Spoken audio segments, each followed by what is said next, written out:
Speaker of the National Assembly, Chairperson of the National Council of Provinces,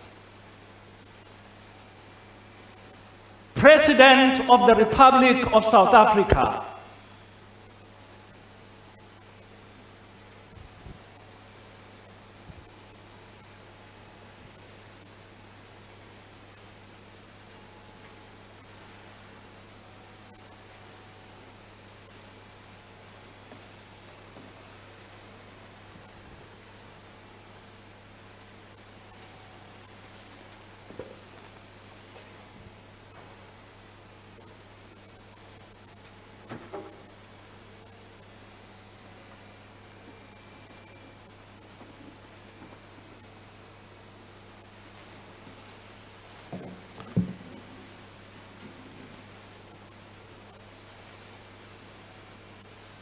There will now be a moment for silent prayer or meditation.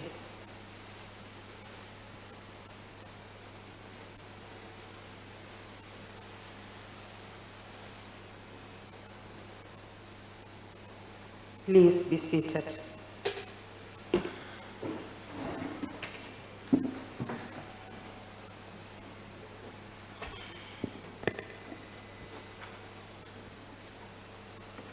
Honorable members, let me take this opportunity to acknowledge the presence in the chamber of the Deputy Chief Justice RMM Zondo and Justice D.H. Zondi, the Justice of the Supreme Court of Appeal, as well as the other members of the judiciary who have joined through the virtual platform.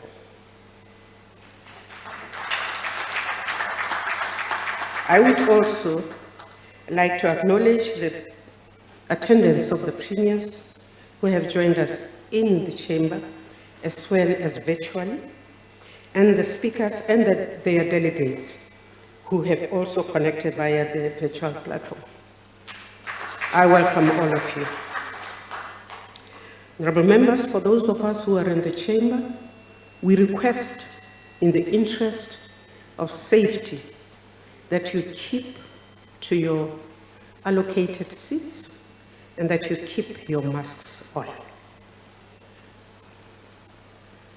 Honorable members, the President has called this joint sitting of the National Assembly and the National Council of Provinces in terms of Section 84(2)(d) of the Constitution of the Republic of South Africa, read with Joint Rule 7(1)(a), in order to deliver his State of the Nation address to Parliament. I now call on the Honorable, the President, to address the joint sitting. Mr. President, sir.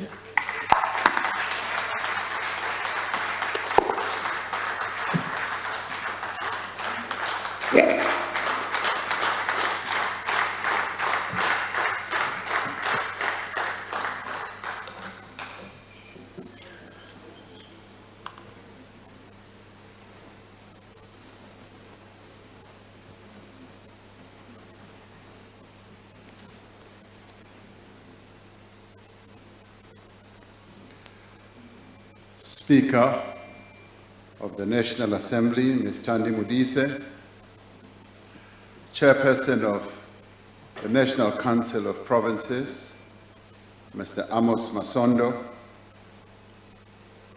Deputy President of the Republic, David Dabete Mambuza, former President Thabo Mbeki and Mrs. Mbeki,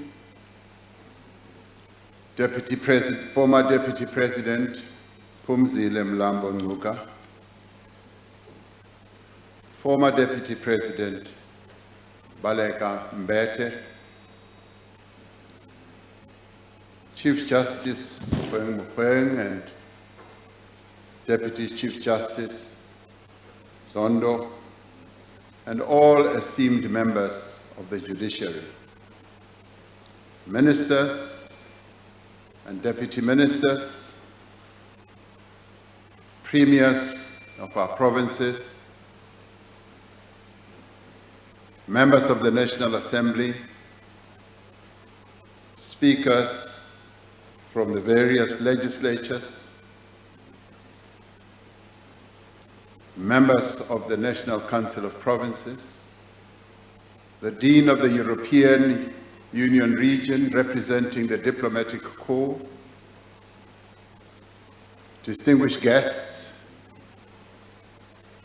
and members and fellow South Africans.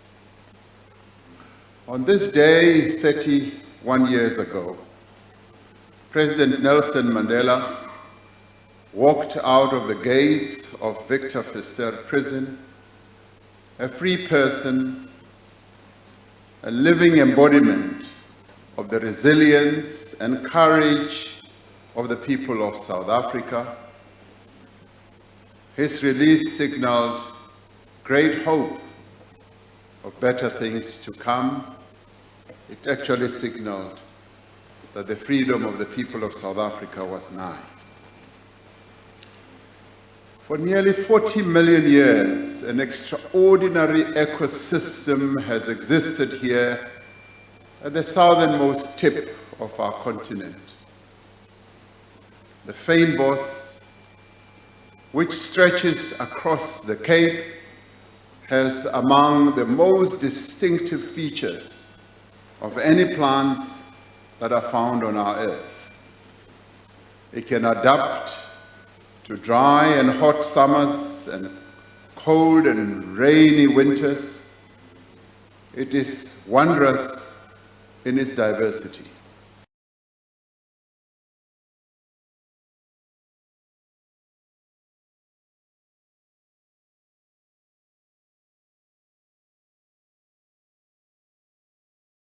Last year, I spoke of the protea's unique properties that in so many ways resembles our national character as South Africans.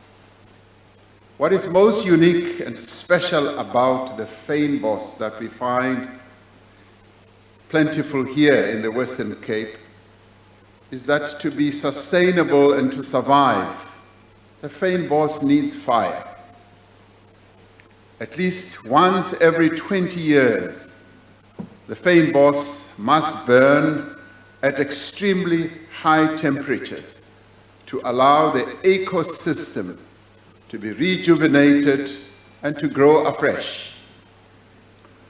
Throughout the summer, the burnt foliage of the fynbos lies desolate, but when the autumn rains return, the seeds explode and germinate, and its life cycle begins all over again. And it displays the splendor and the beauty that we often see when we look at the beautiful sights of the Western Cape. The mountains bloom with new life as plants which once seemed lost and dead grow back even stronger than ever before. We, the people of South Africa, have over the past year experienced a terrible tragedy and hardship. Like a wildfire that sweeps across the mountains and the mountainous ranges of our country, where the fynbos grows, a deadly pandemic has swept across the world, leaving devastation in its path. And yet, like the hardy fynbos of our native land, we too have proven to be resilient in many, many ways. For three centuries, we were victims as a people of oppression, dispossession, and injustice. And for 3 centuries, we resisted this. The flames of injustice may have scarred us, but they did not consume us or destroy us. The rains of democracy brought rejuvenation to our country, and they also brought the birth of a new nation. We have risen time and time again from the depths of darkness to herald a new dawn and a new day. As we look on the grave damage that this disease, coronavirus, has caused, we know that, like the Fynbos, like all those who have walked this land before us, we will rise again. Nearly a year has passed since South Africa saw the first case of the novel coronavirus, COVID-19. Since then, nearly 1.5 million people in our country are known to have been infected with the virus. More than 45,000 people are known to have died. Beyond these statistics lies a human story of tragedy and a human story of pain. There is no family, no community in our land, and no place of work that has not lost someone they knew, someone they worked with, and someone that they loved. It is also a story of courage and resilience. The resilience of the hospital worker who day after day, night after night, goes to work to save lives, knowing that they themselves are at risk of infection. It is a wonderful account of the courage of the police officer, the soldier, the essential worker, the caregiver, and all those on the front line who have kept our country safe, our people fed, and our economy going. It is a story of solidarity, and it is also a story of compassion, of a nation that has stood together to confront COVID-19 in ways not seen since the early days of our democracy. Along the way, as we were struggling with this virus, yes, mistakes were made. Yes, there was a lot of criticism, and it continues.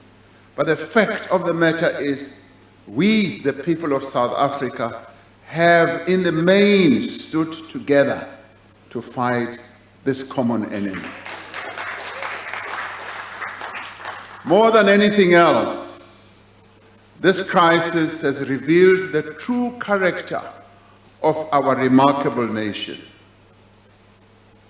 It has revealed a spirit of the people who refused to be defeated by a virus.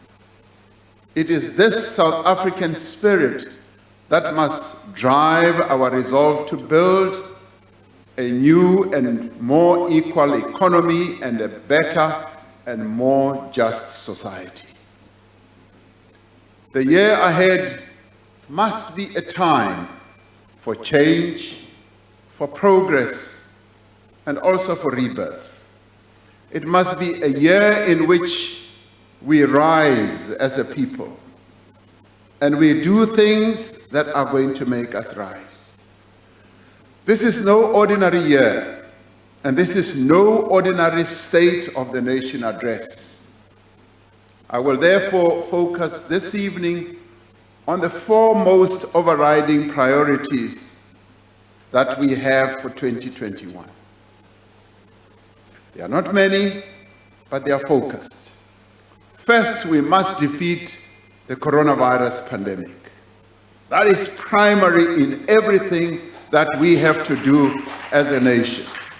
And second, we must accelerate our economic recovery. Third, we must implement economic reforms to create sustainable jobs and drive inclusive growth. And finally, and not leaving many other things aside, but these are the key ones. And finally, we must fight corruption and strengthen the state that has been weakened. In the coming weeks, we will address other important elements of the government's program for the year as we move on. Fundamental to our nation's recovery is an unrelenting and comprehensive response to overcome the virus. South Africa has just emerged from the second wave of infections since COVID-19 arrived in our shores in March of last year. Driven by a new variant of the virus, this second wave was more severe and it cost many more lives than the first wave.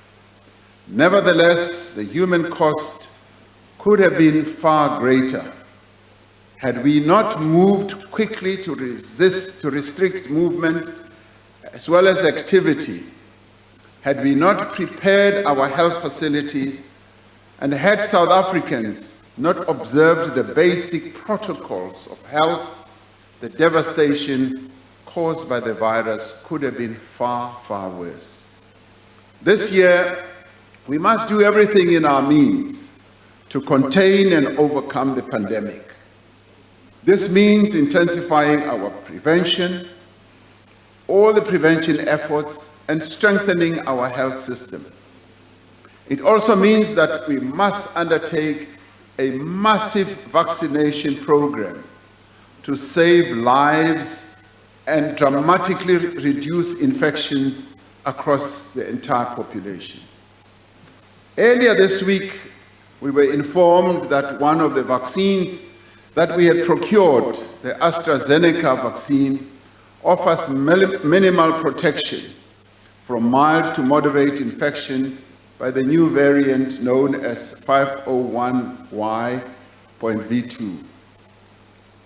This is according to early findings of a study by our scientists and researchers.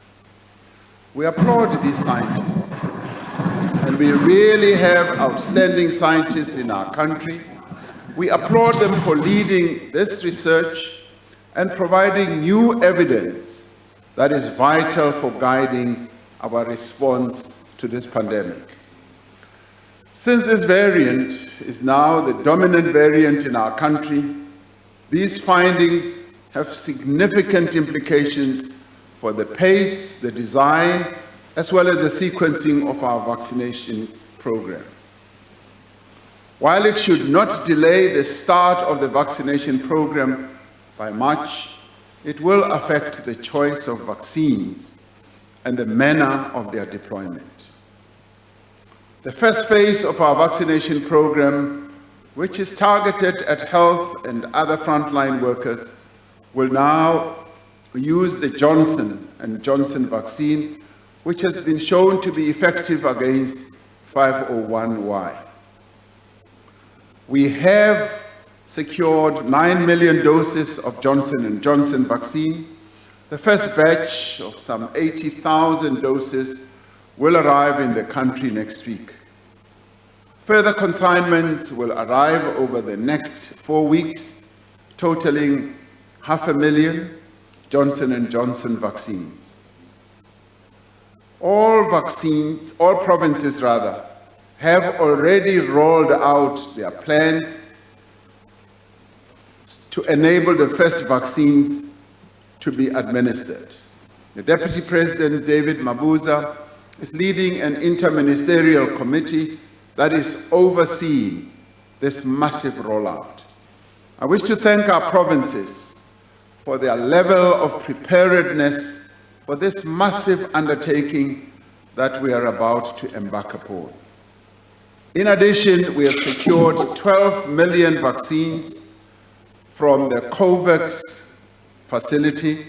This will be complementing other vaccines that are available to South Africa through the African Union's Acquisition Task Team facility that we set up.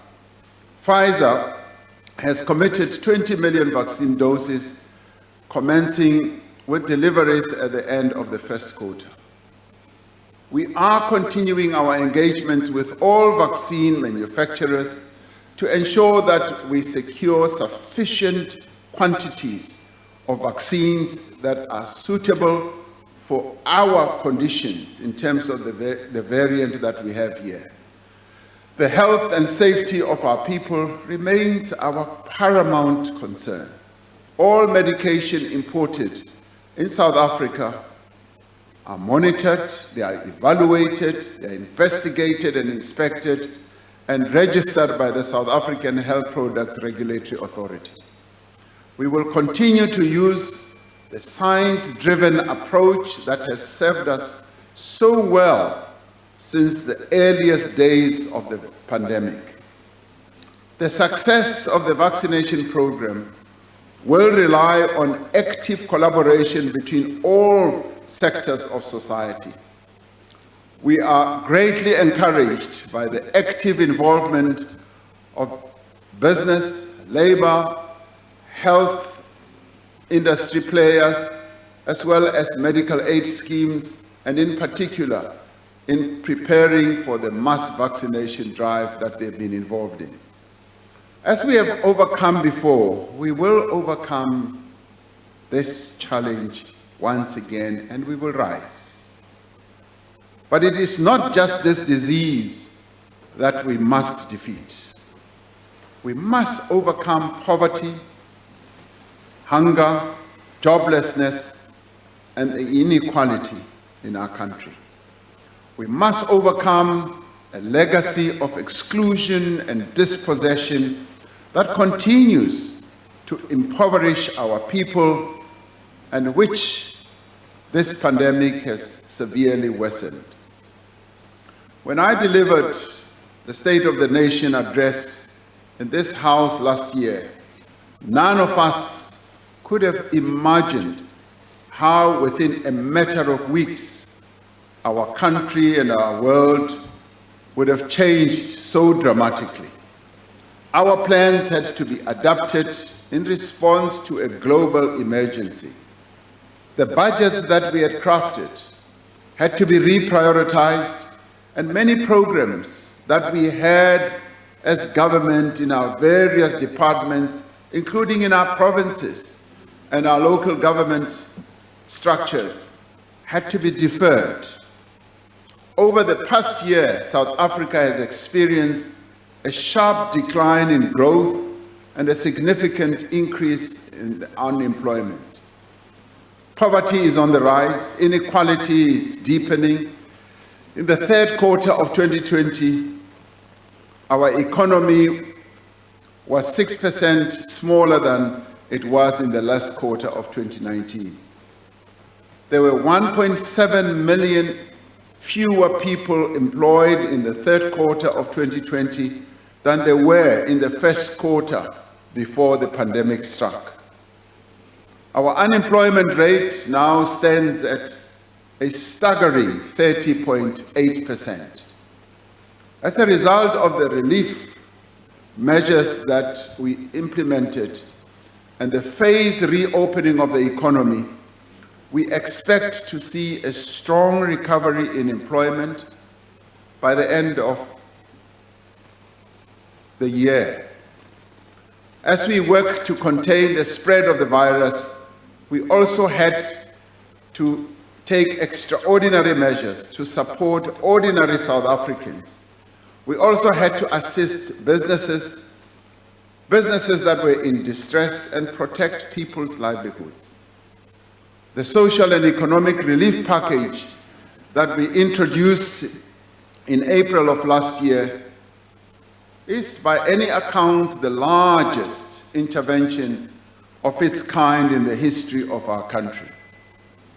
It identified measures worth a total of 500 billion, or about 10% of our GDP, to provide cash directly to the poorest households, to provide wage support to workers, and to provide various forms of relief to struggling businesses.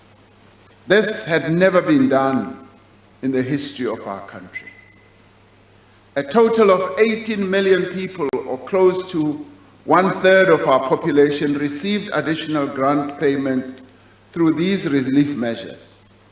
It is estimated that this grant lifted more than 5 million people above the food poverty line, helping to alleviate hunger in a moment of great distress and crisis. To date, more than 57 billion in wage support has been paid to over 4.5 million workers through the special UIF TERF scheme. More than 1.3 billion has been provided in support, mainly for small and medium enterprises. In addition, over 70 billion rand in tax relief was extended to businesses in distress. Around 18 billion rand in loans have been approved for 13,000 businesses through the loan guarantee scheme that we put together. To fellow South Africans, it is nearly 4 months since I stood here before the joint sitting of this Parliament to present to the nation the Economic Reconstruction and Recovery Plan. This evening, we stand here not to make promises, but to report on the progress in the implementation of the recovery plan, and also the priority actions that we need to take to restore growth and to create jobs.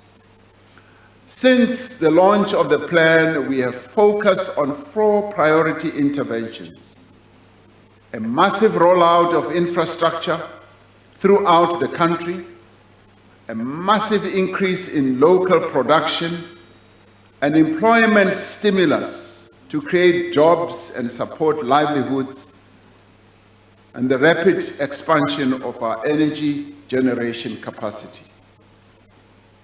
We announced that we would be embarking on a massive rollout of infrastructure throughout the country. We knew that to achieve this objective, we would need to steadily rebuild the technical skills within government to prepare and to manage large infrastructure projects. These were skills that had been lost over time. We have now developed an infrastructure investment program or project pipeline that is worth 340 billion rand in network industries such as energy, water, transport, as well as telecommunications. Construction has already started and progress is being made on a number of these projects. Since the announcement of the Reconstruction and Recovery Plan, we have launched 2 major human settlement projects that will provide homes to almost 68,000 households here in Gauteng. Well, not here in Gauteng in the north. Similar human settlement projects are planned all over the country in a number of other provinces. 2 years ago, I spoke about the dream of building new cities that will enable us to make a decisive break with apartheid special development. Many people laughed.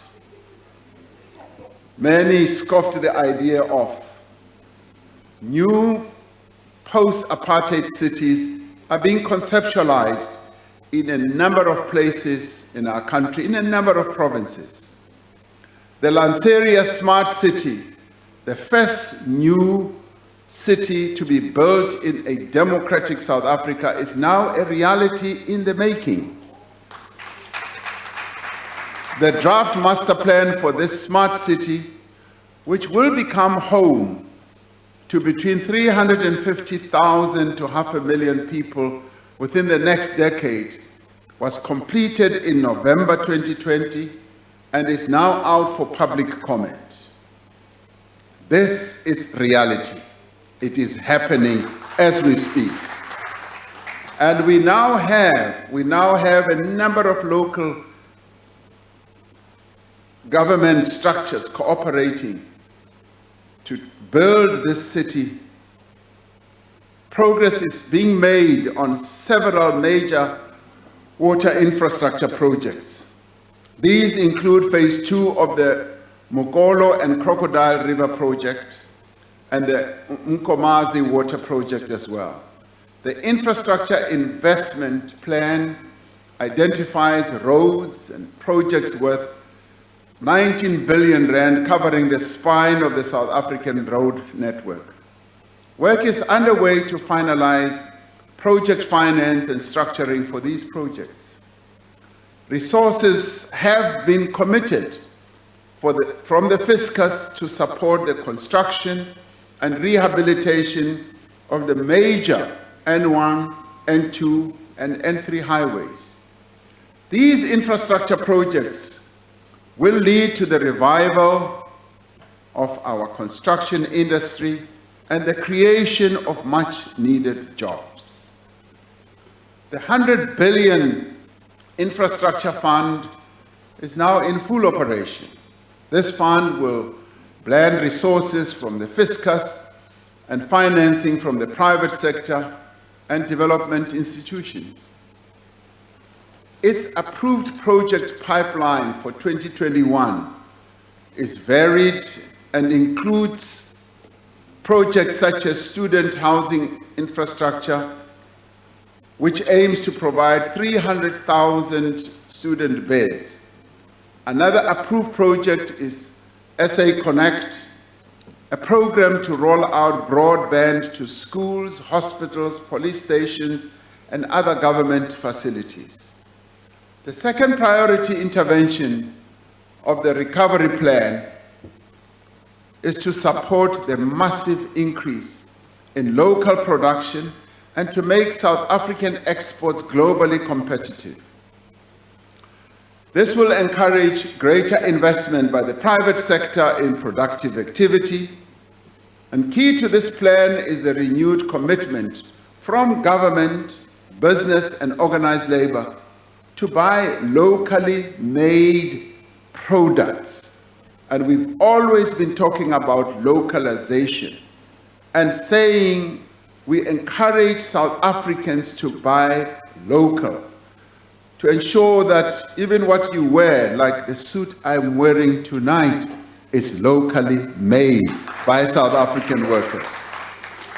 This commitment should lead to increased local production, which will lead to the revival of our manufacturing industry, which will lead to the employment of more and more of our people.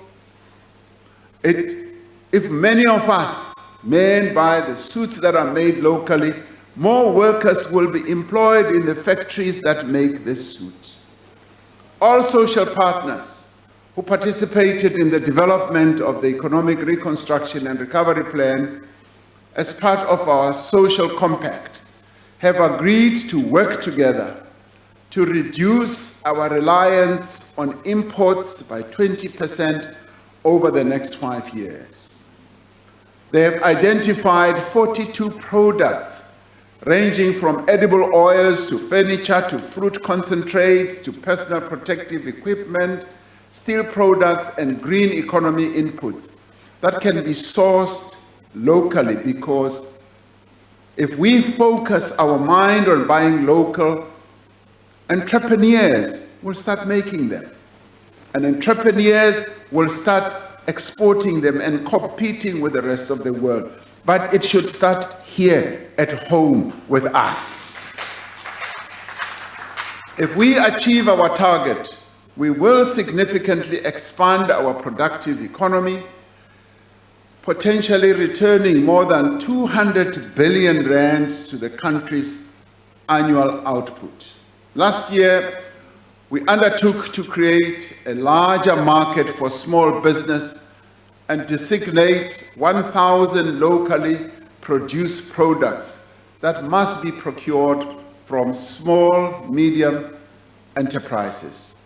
As the COVID-19 pandemic forced the closure of global value chains, we have been able to speed up the initiative as the local supply chains become more open for locally manufactured products.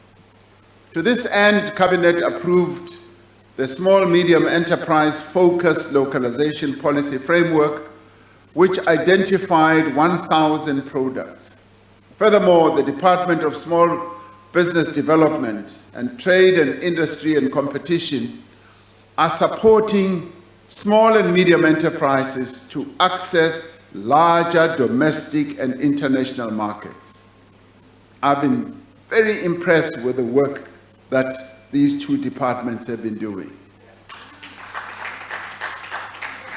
These efforts are supported by robust manufacturing support programs. In the State of the Nation address last year, I said that our vision for industrialization is underpinned by sector master plans to rejuvenate and grow key industries.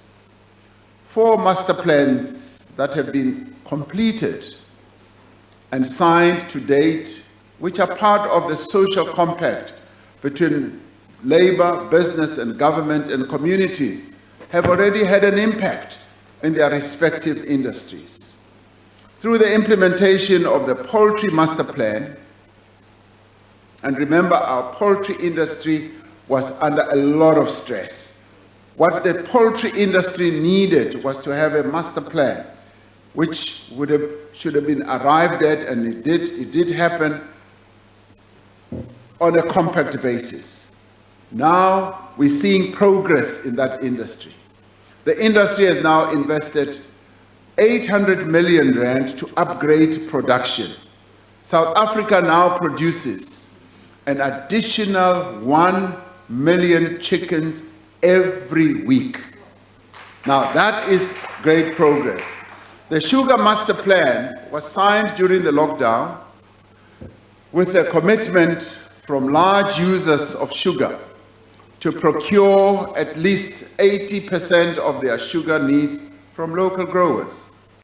Now, through the implementation of the plan last year, we saw a rise in local production and a decline in imported sugar, creating stability for an industry which employs well over 85,000 workers.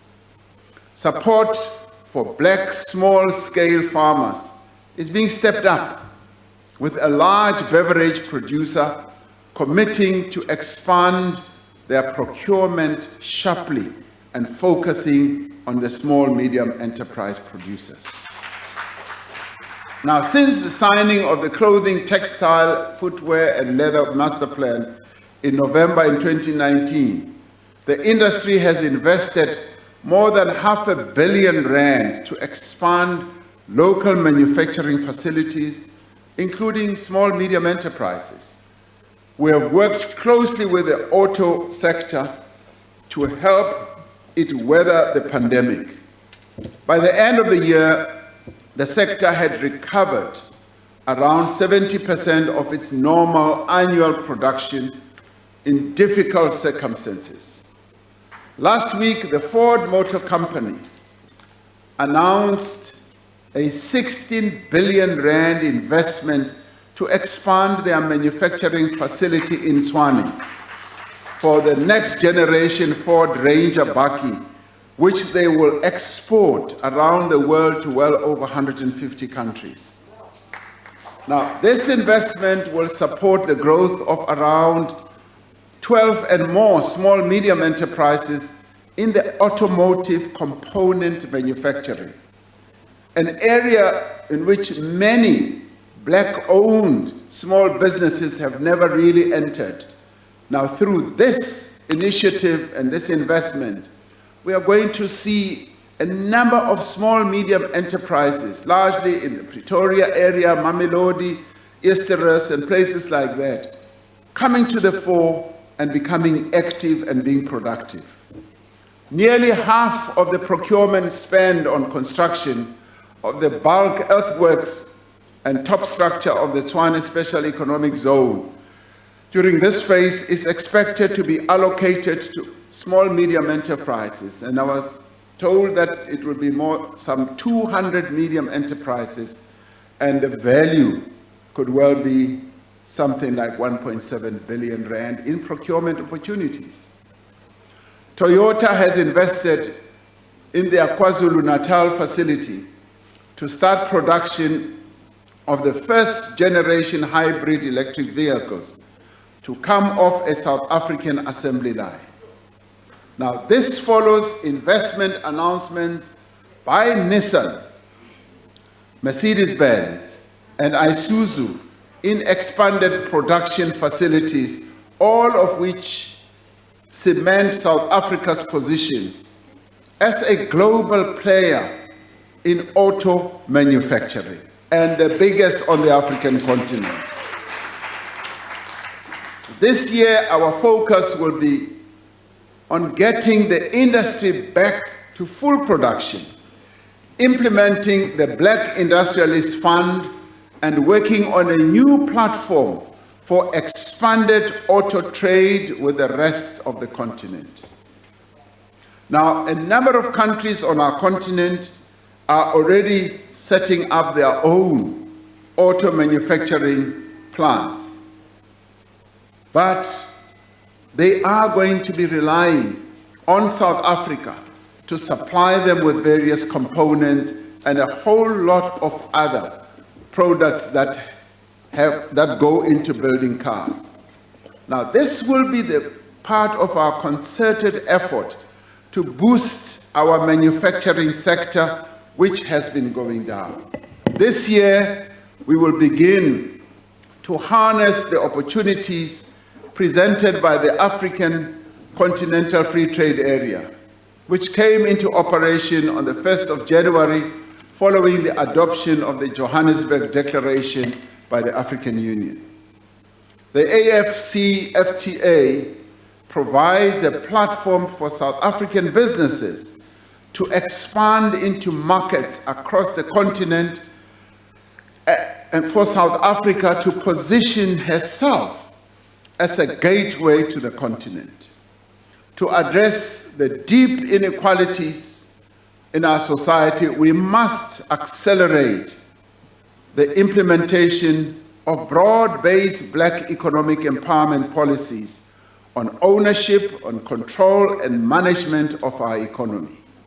That is a policy that must be implemented, and there is no reversal on that policy whatsoever.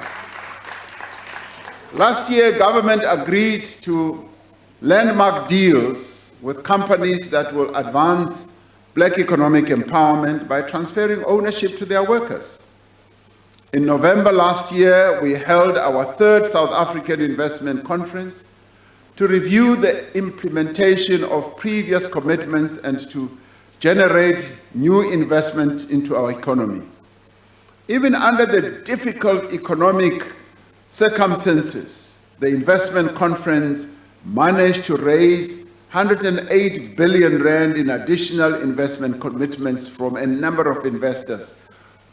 Together with investment commitments confirmed from the two previous investment conferences, we've now received 773 billion in investment commitments towards our 5-year target of 1.2 trillion rand. This is phenomenally successful. Firms have reported that some 183 billion of these investments has already flowed into projects that benefit the South African economy. This shows that our country is still an attractive investment destination for both local and offshore companies. We have worked to facilitate investment by increasing the ease of doing business, including by making it easier to start a business.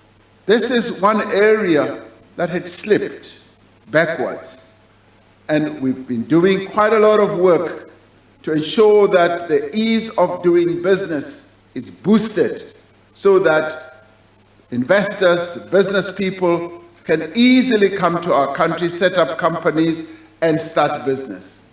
In the past year, more than 125,000 new companies have been registered through the Biz Portal platform, completing their registration in just a matter of hours from the comfort of their homes or their offices. And now it happens just like that, in a flash. We are making it easier for business to do business. Our third priority intervention is an employment stimulus to create jobs and to support livelihoods. The largest number of jobs obviously will be created by the private sector in a number of industries as the economy recovers. So the private sector remains the primary and the biggest creator of jobs. And it is for this reason that we've embarked on massive reforms so that the private sector can continue investing in our country. We continue to work in a social compact with the private sector to create more conducive environments for them to be able to create jobs. Our compact with the private sector is underpinned by a clear commitment to grow our economy and to create jobs. However, the public sector also has a responsibility to stimulate job creation, both through its policies and through direct job creation opportunities. The presidential employment stimulus is one of the most significant expansions of public and social employment in South Africa's history. By the end of January 2021, over 430,000 opportunities have already been supported through the stimulus. Now, a further 180,000 opportunities are currently in the recruitment process. These opportunities are in areas like education, the arts, film, and so forth, and culture, global business services, early childhood development, and small-scale and subsistence farming. It also involves environmental programs such as the clearing of alien trees, the wetland rehabilitation, fire protection and prevention, as well as cleaning and greening across our municipalities. These programs are about real lives and real livelihoods. Nearly 500,000 people are now receiving an income, developing new skills, and contributing to their community and to the country's economy. This is no small feat. It means something is being done. We will continue to support employment for as long as it is necessary while the labor market recovers, even as we work to promote stronger and more resilient growth in the private sector. So we see a symbiotic relationship between the public sector and the private sector. The private sector will create the greatest bulk of jobs. But at the same time, at the public sector level, it is essential that, yes, we also focus on what happens in our schools, what happens on the social economy side, and all these matters are being attended to. In the State of the Nation address last year, in response to the huge challenge our country faces with regards to youth unemployment, I announced that the National Youth Development Agency and the Department of Small Business Development would provide grant funding and business support to 1,000 young entrepreneurs within 100 days. While the program had to be put on hold due to the coronavirus, it nevertheless managed to reach its target of 1,000 youth businesses by International Youth Day on the 12th of August 2020. And we applaud the young people of our country who are running this program. This provides a firm foundation for our efforts to support 15,000 startups by 2024. Last year, we said we would establish a national pathway management network to provide support and opportunities to young people across the country. I want to encourage every young South African to join the more than 1.2 million people who are already in the network and take their next steps to a better future. On the many hardships our people had to experience last year, schooling disruption placed a huge burden on learners, on teachers, and also on families. Despite this, they persevered. It is our priority for this year to regain lost time and improve educational outcomes from the early years through to high school and post-school education and training. The fourth priority that I'd like to talk about of the recovery plan is to rapidly expand energy generation capacity in our country. Now, restoring Eskom to operational and financial health and accelerating its reconstruction process is central to the work that we have to do. Eskom has been restructured into 3 separate entities for generation, transmission, and distribution. This will lay the foundation for an efficient, modern, and competitive energy system in South Africa. Eskom is making substantial progress with its intensive maintenance and operational excellence programs to improve the reliability of its coal fleet. We are working closely with Eskom on proposal to improve its financial position, to manage its debt, and reduce its dependence on the fiscus. This requires a review of the tariff path to ensure that it reflects all the reasonable costs and measures to resolve the problem of municipal debt as well. In December 2020, government and its social partners signed the historic Eskom Social Compact, which outlines the necessary actions we must take collectively and as individual constituencies to meet the country's energy needs now and into the future. Now, over the last year, we have taken action to urgently and substantially increase generation capacity in addition to what Eskom generates. The Department of Mineral Resources and Energy will soon be announcing the successful bids for 2,000 megawatts of emergency power that our country needs. The necessary regulations have been amended and the requirements clarified for municipalities to buy power from independent power producers. Systems are being put in place to support qualifying municipalities. Government will soon be initiating the procurement of an additional 11,800 megawatts of power from renewable energy, natural gas, battery storage, and coal in line with the Integrated Resource Plan of 2019.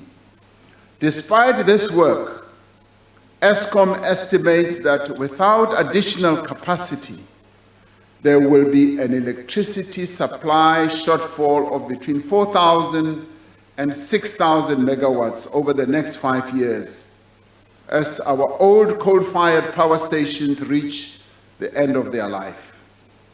As part of the measures to address this shortfall, we will, in the coming weeks, issue a request for proposals for 2,600 megawatts from wind and solar energy as part of bid window 5.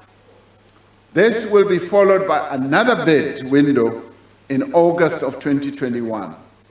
Now, recent analysis suggests that easing licensing requirements for new embedded generation projects could unlock up to 5,000 megawatts of additional capacity and also help to ease the impact of load shedding. We will therefore amend Schedule 2 of the Electricity Regulation Act within the next 3 months to increase the licensing threshold for embedded generation. This will include consultation amongst key role players on the level at which the new threshold should be set, and the finalization of the necessary enabling frameworks. Eskom has already started work to expedite its commercial and technical processes to allow this additional capacity onto the grid within undue delays. There have been complaints that the time that they take to process these has been far too long. It's now been agreed that they are going to do it much quicker. Now, as we mobilize all the resources at our disposal to support economic recovery, we cannot lose sight of the threat that climate change poses to our environmental health, socio-economic development, and economic growth. We are therefore working to fulfill our commitments under the UN Framework Convention on Climate Change and the Paris Agreement, which include the reduction of greenhouse gas emissions. Eskom, our largest greenhouse gas emitter, has committed in principle to net zero emission by 2050 and to increase its renewable capacity.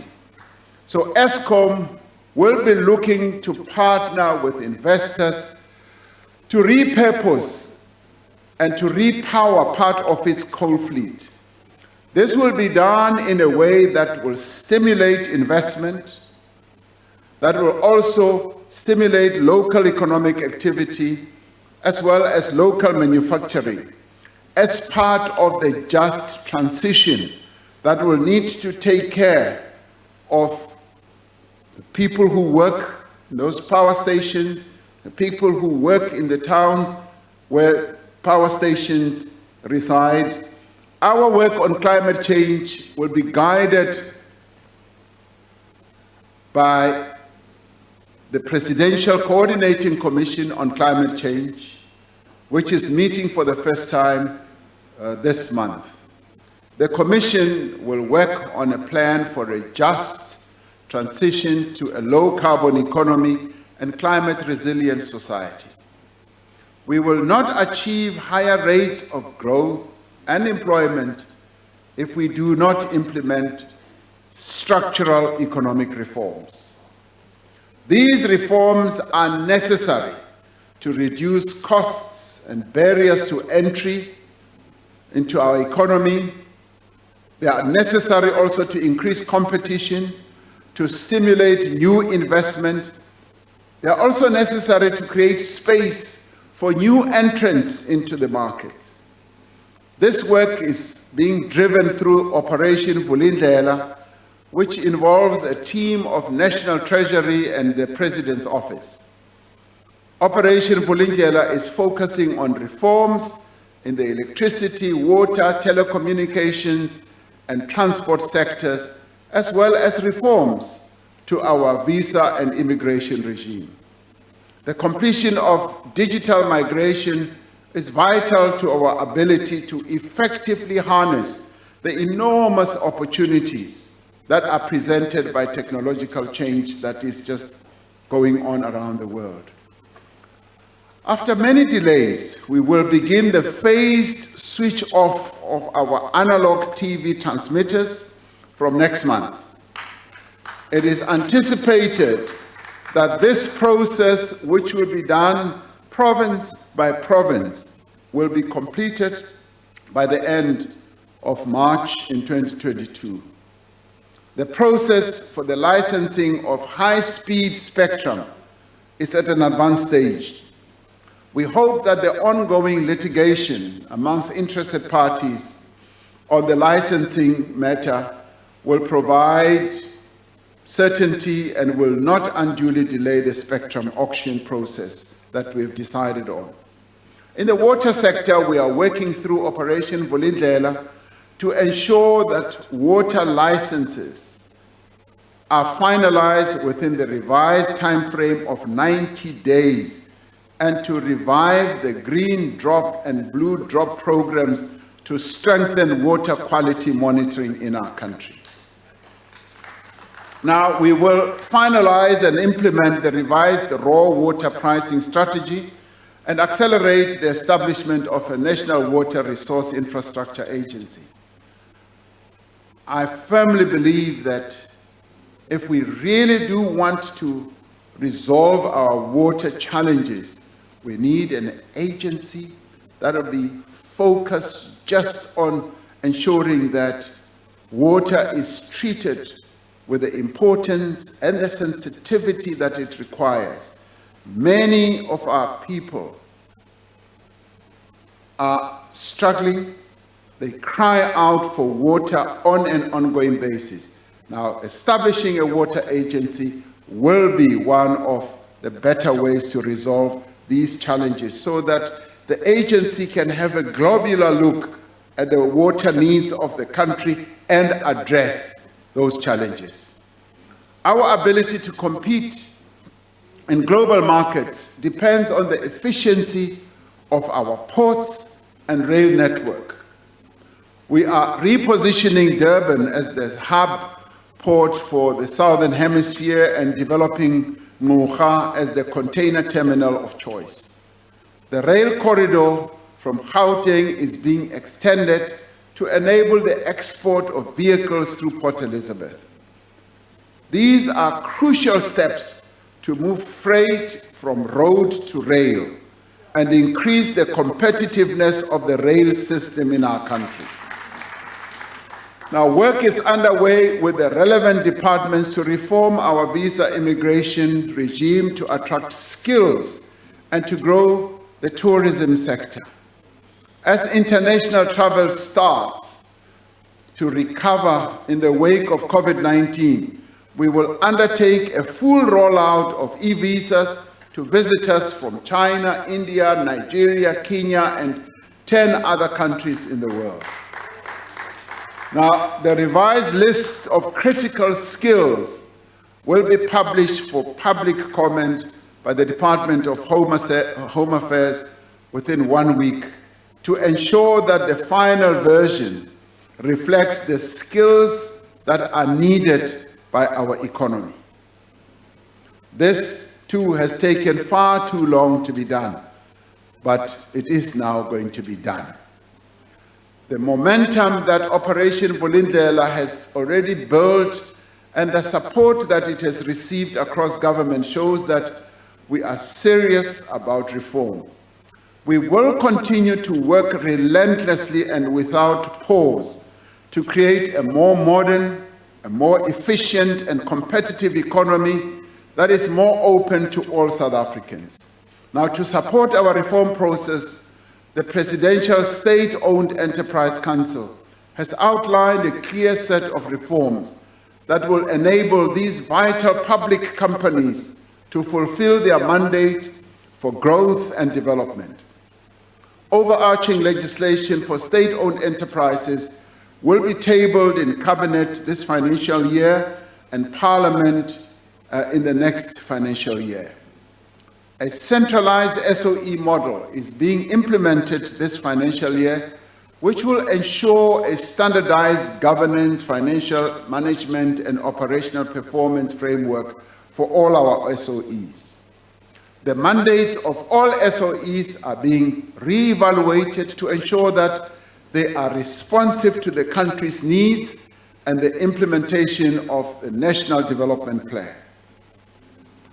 In the midst of the economic damage caused by COVID-19, South Africa's agricultural sector has performed remarkably well.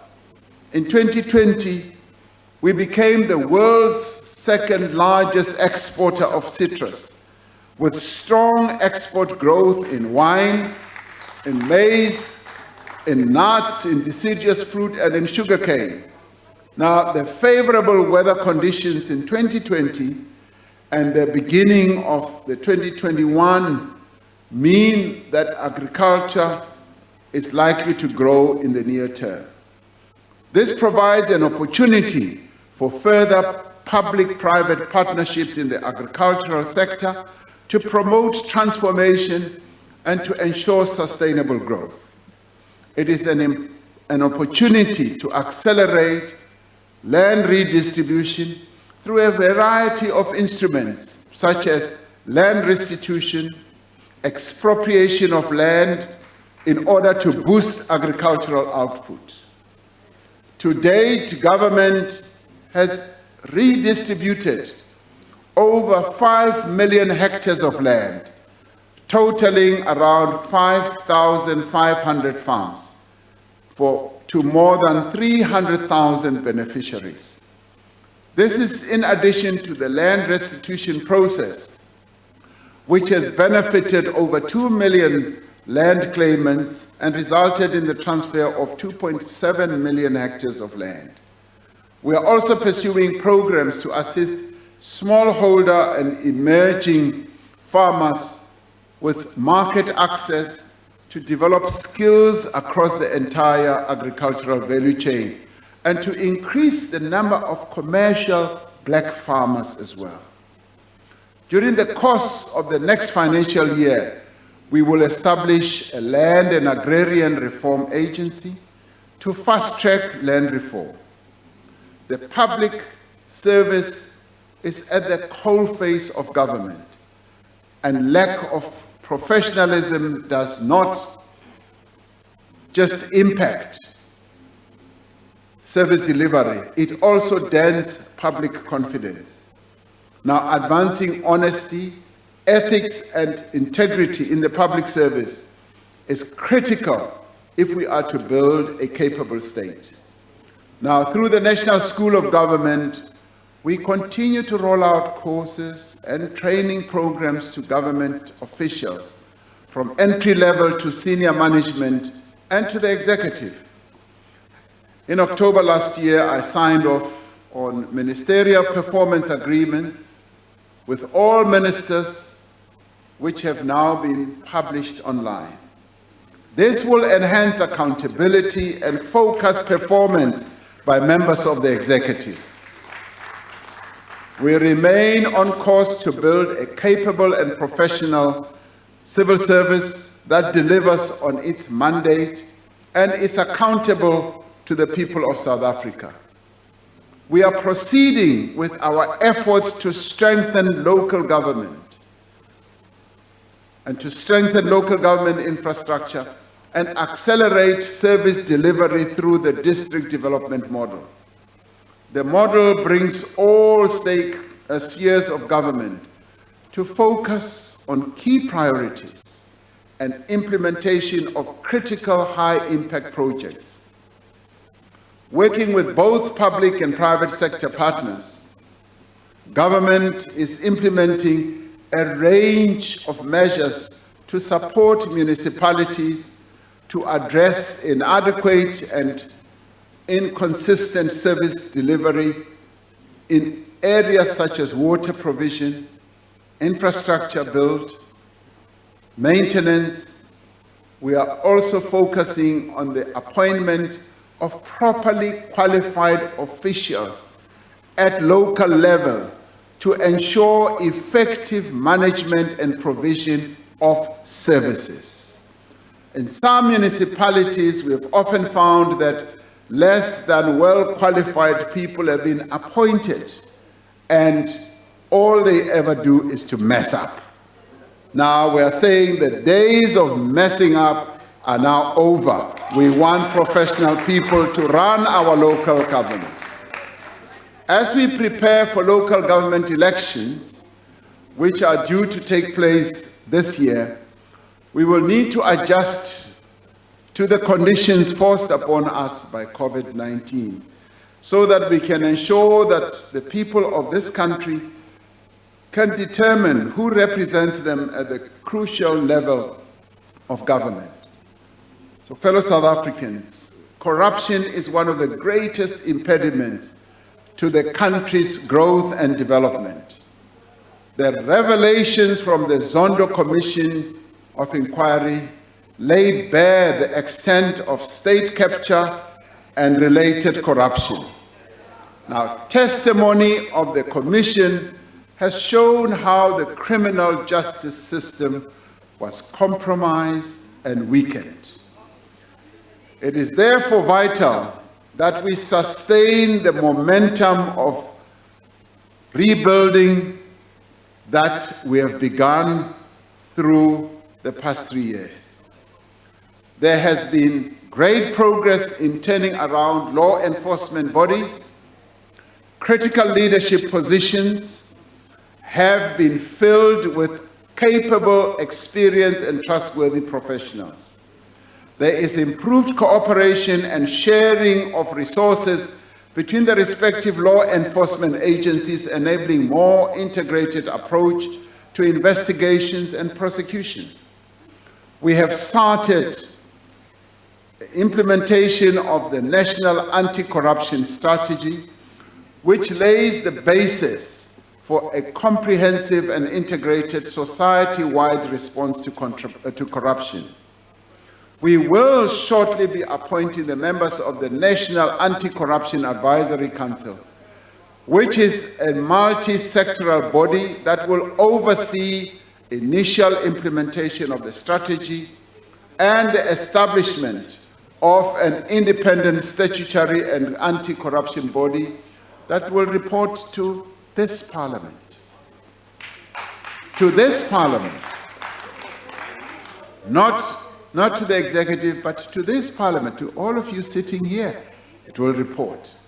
When reports started to surface last year about possible fraud and corruption in the procurement of COVID-related goods and services, we acted with speed and decisively to put a stop to these practices, to investigate all allegations, to act against those responsible. We established the Fusion Center, which brings together key law enforcement agencies to share information and resources. Now, this Fusion Center has brought many cases to trial and preserved or recovered millions of rands in public funds. The Special Investigating Unit was authorized to investigate allegations of unlawful conduct with respect to COVID procurement by all state bodies during the national state of disaster. As it reported last week, the SIU has finalized investigations into 164 contracts with a total value of 3.5 billion rand. In a significant advance to transparency and accountability, the Political Party Funding Act will come into operation on the 1st of April of this year.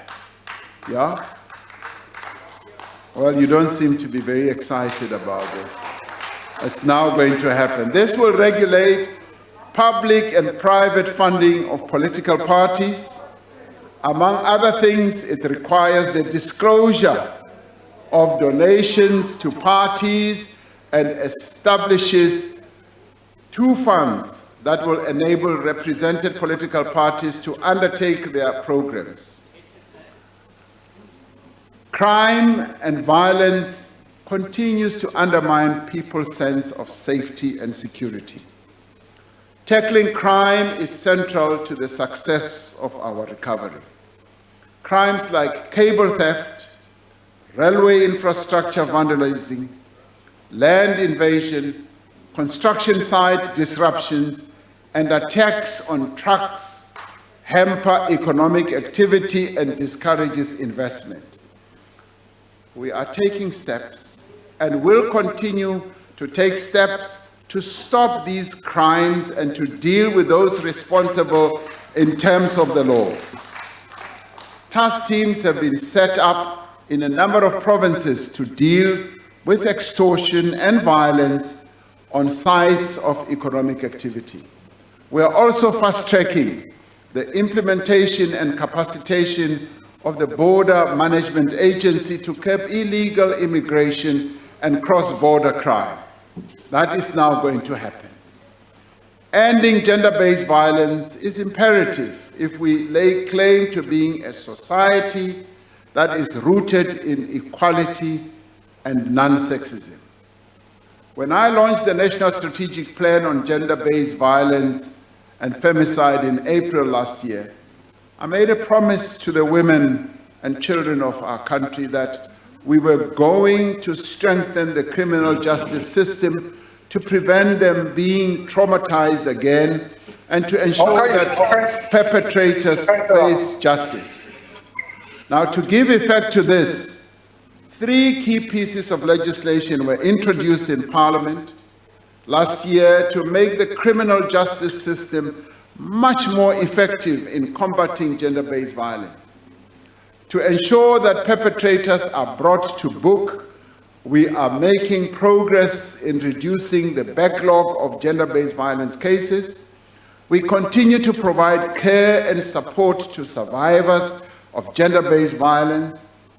In the State of the Nation address last year, I said that we would prioritize the economic empowerment of women. Last year, Cabinet approved a policy that 40% of public procurement should go to women-owned businesses and entities. And our several departments in government have started implementing this policy and are making a great deal of progress. Last week, we also launched a groundbreaking private sector-led GBVF response fund. Several South African companies and global philanthropies made pledges to the value of 128 million rand to assist in the fight against gender-based violence. Now, that was unprecedented. Over the next 3 years, government will allocate approximately 12 billion rand to implement the various components of the National Strategic Plan. Gender-based violence will only end when everyone takes responsibility for doing so in their homes, in their communities, in their workplaces, and in their places of worship, and in our centers of learning, schools, universities, and colleges. Equally, we need to give attention to issues affecting children, including improving school readiness, ECD planning, and funding protection against preventable diseases, policy reform around child welfare and reducing violence against children. In the year ahead, we are also going to forge ahead with efforts to provide greater opportunities to persons with disabilities to participate in the economy and in society in general. As we rebuild our economy in the midst of this pandemic, it is necessary that we continue within our means to provide support to those businesses and individuals that continue to be most affected. Businesses in several sectors are still struggling, and many families continue to suffer as the job market slowly recovers. Over the last few months, we have had ongoing discussions with our social partners in business, in labor, and community-based organizations on the proposed extension of some of the social and economic support measures. We have therefore decided to extend the period for the special COVID-19 grant of 350 by a further 3 months. This has proven to be an effective and efficient short-term measure to reduce the immediate impact on the livelihoods of poor South Africans who are out of work.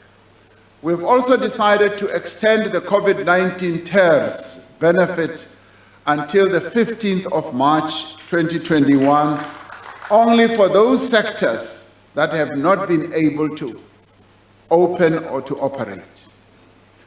The conditions for this extension and the sectors to be included will be announced after consultation with the social partners at NEDLAC. The National Treasury will work with its partners and stakeholders on improvements that we believe now need to take place to the loan guarantee scheme that we inaugurated when we announced the 500 billion rand distress relief package. Now, this is better addressed through the discussions that will be had, but we also wanted to address the realities of small, medium enterprises and other businesses as they strive to recover. So that scheme needs to be recrafted, repositioned, and the Minister of Finance will deal with the matter. Now, we will work with our social partners to ensure that these and other interventions provide the relief to those who need it most. Now, fellow South Africans, just as a harsh fire gives new life to our country's fynbos, this crisis is an opportunity to build a different and a better South Africa. Rebuilding our country requires a common effort. It requires that every South African takes responsibility and plays their part. Let us work together as government, as business, as labor, as political parties, and all of society to clear away the rubble and lay a new foundation as we rebuild our country. Above all, let us return this country to the values upon which it was founded. On the day of his release 31 years ago, Madiba gave his first public address here in Cape Town, where he reminded South Africans that there were difficult days that lay ahead, and that the battle was far from won. Madiba said, "Now is the time to intensify the struggle on all fronts. To relax our efforts now would be a mistake which generations to come will not be able to forgive." Close quotes. In counting the great cost to our society over the past year, we may be tempted to lose faith. But we can get through this because we are a nation that never gives up. We are a nation that is never defeated. We are a nation of heroes right across the country. I am referring not to the glorious lineage of struggle icons, but to the everyday heroes that walk amongst us, who work hard every day to put food on the table of their homes, to keep the company running, and to give support, help, and care to our people. It is your resilience that will help this country recover. In addition to the many challenges that beset our people, we have heard that His Majesty King Goodwill Zwelithini has not been well in recent days, and he has had to be admitted to hospital. I wish to convey my wishes for speedy recovery of His Majesty King Zwelithini. Our thoughts and prayers are with the royal household and the Zulu nation at this difficult time that the King is going through. It is our collective wish that Isilo Samabandla wonke is soon restored to good health. As we prepare for the difficult path that lies ahead, we can draw strength from Maya Angelou's great poem, I Rise. And she writes, out of the hearts of history's shame, I rise.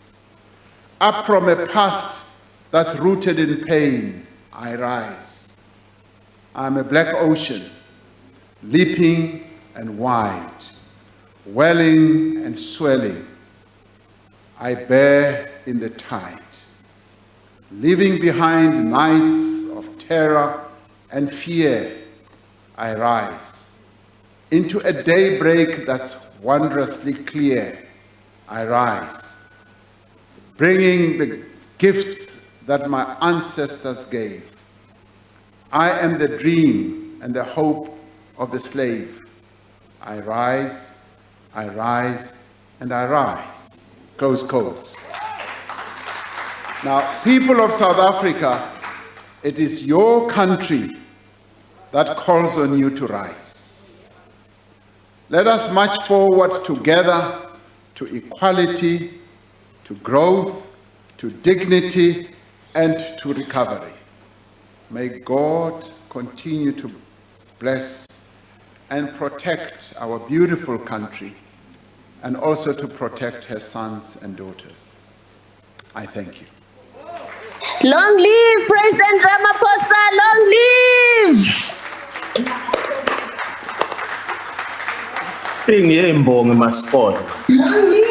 Hey, thank you very much.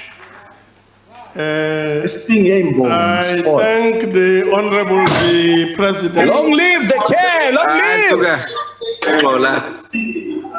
Having thanked the President, I also wish to indicate that after I've adjourned the joint sitting, members who are in the chamber should remain at their places until the procession has left the chamber. The procession, adhering to social distancing and led by the acting sergeant at arms and the usher, will leave the chamber in the following order: the Speaker of the National Assembly, the Chairperson of the National Council of Provinces, the President, the Acting Secretary to Parliament. Honorable members, after the joint sitting has ended and the procession has left the chamber, there will be a candle lighting ceremony on the steps next to the main foyer outside the National Assembly chamber. The Chief Whip of the Council, as well as a Chief Whip or party representative from each political party present, is invited to take part in the ceremony. That, honorable members, concludes the business for the day, and the joint sitting is adjourned.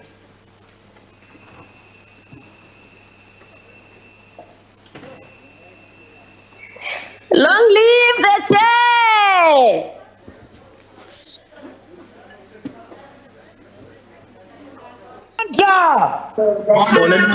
Away! Up to the house.